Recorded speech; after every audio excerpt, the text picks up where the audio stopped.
छोटी छोटी कथा के माध्यम से इस विद्या को हम अच्छी तरह से समझने में ये होते हैं। जैसे हम बच्चे को अस्पताल ले जा रहे, उसे बुखार आया, उसे सर्दी आई, तो हम सिर्फ दबाने का प्रयास कर रहे हैं।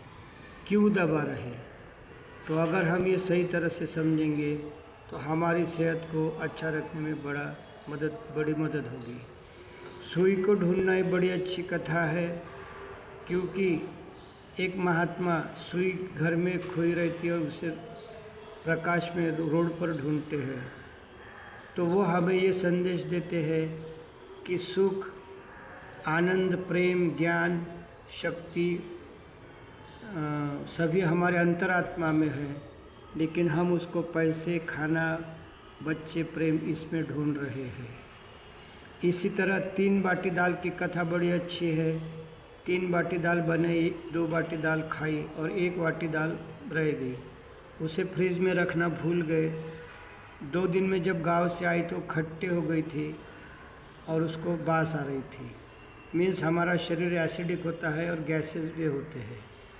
हम उस पर इलाज करने भूल जाते हैं और वो 1 बाटी दाल जो ऐसी रह जाती है। तो 15 दिन के बाद जब हम गांव से आते तो उसमें कीड़े पड़ते हैं।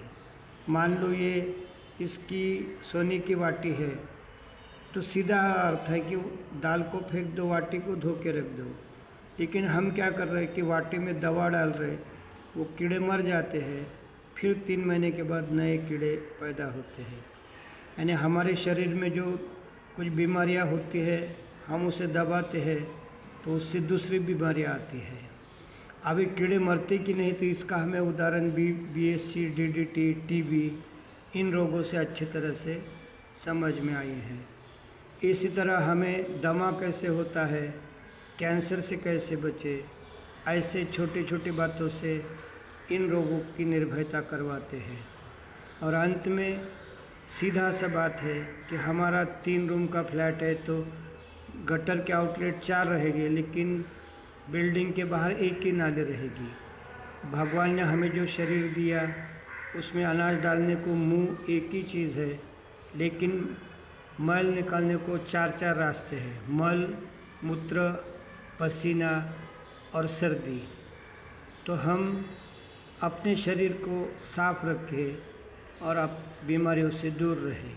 तो इन कथाओं के माध्यम से हमको ये प्रेरणा मिलती है।